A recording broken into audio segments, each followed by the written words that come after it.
Cebu Normal University marks a century as an educational institution with a celebration that also coincides with its 109th founding anniversary.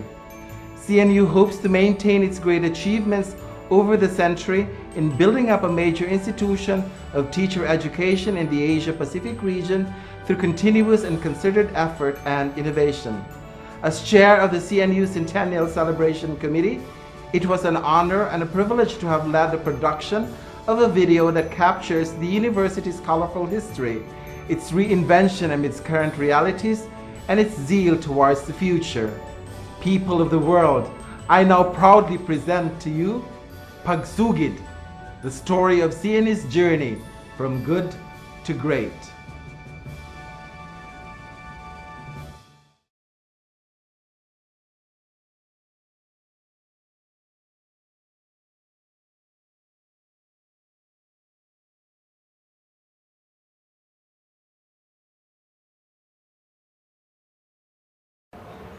In charting the destiny of the university, we cannot help but take the privilege of looking into its past and taking a walk into its memory lane. It was such a privilege to uncover the romantic past of the university.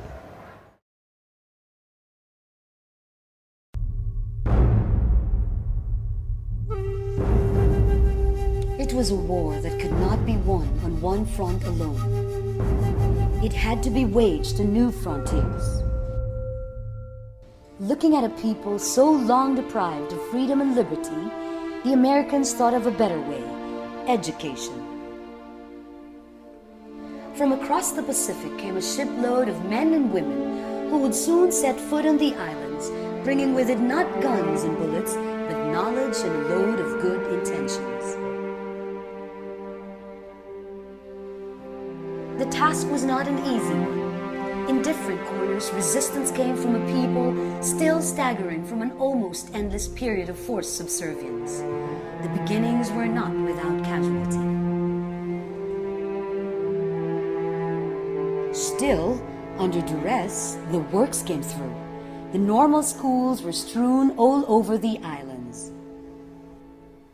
In Cebu, the school searched for her own place, oftentimes sharing space with a few others. The Thomasides produced some of their very first graduates. When the Cebu Provincial High School was built, the Cebu Normal School expanded her program. The years that followed saw unprecedented growth. And, with all the best intentions going full swing, the school built what was to be her greatest testament for surviving the test of time. In the city, the structures simply stood out.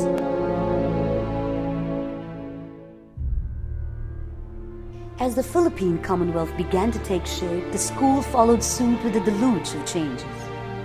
Local educators, themselves products of the Thomasides, gradually took over. The feats came aplenty and the growth persistent, but not for long. The Japanese invasion of the Philippines was conducted on schedule.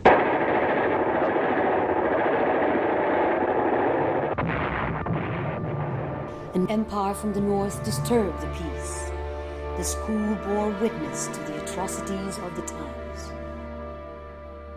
And here took place some of the most violent and dramatic events of the war. The Japanese Kempitai condemned the Filipino guerrillas and whoever was friendly to them to the basement of the school building. These dark recesses became the chamber for the most gruesome acts of war. I said to the people of the Philippines whence I came, I shall return.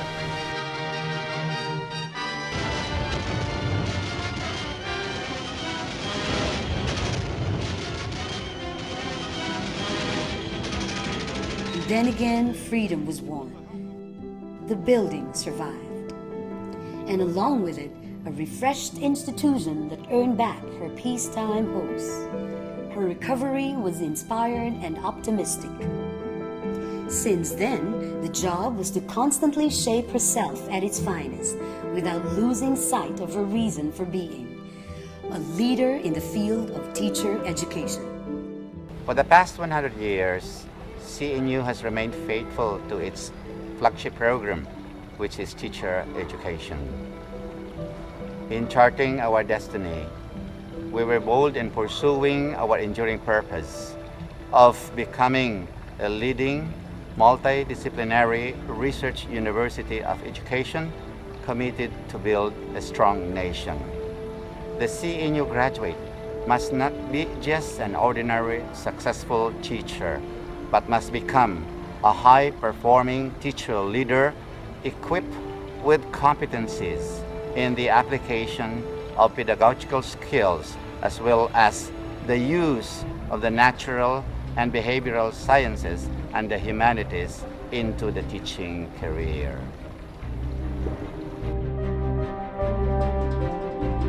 The university finds herself at the turn of yet another chapter in her life. She's on the brink of a tipping point, empowered by her own shot at greatness.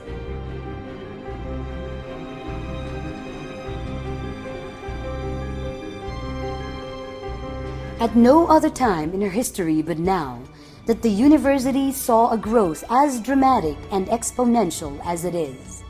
She is indeed poised for leadership.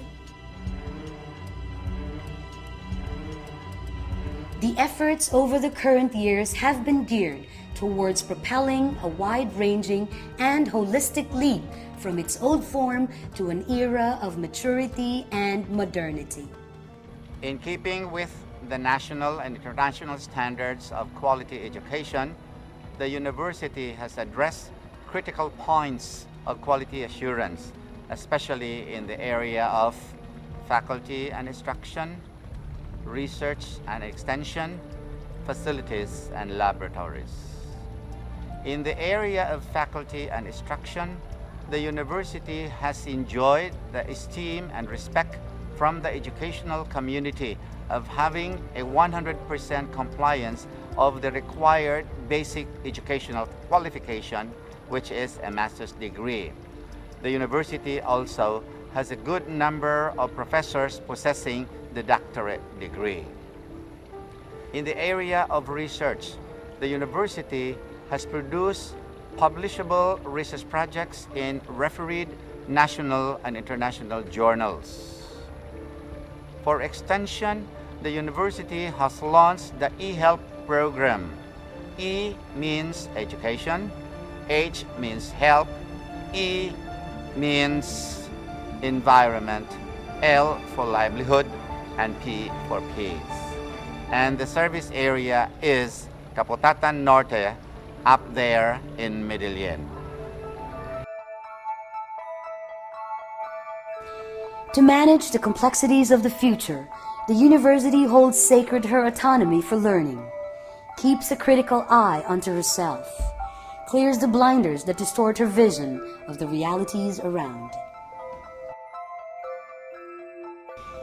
She lunges headlong, braving the wilds, if only to keep her leadership in the field of education. Indeed, one cannot simply pay for the big prize of excellence with a few shillings of mediocrity. The university mobilizes her team and streamlines her tasks, generating human capital through higher education and building a research culture. She is now poised to parry whatever obstacles that come her way. Doggedly, she is pursuing her dream of greatness.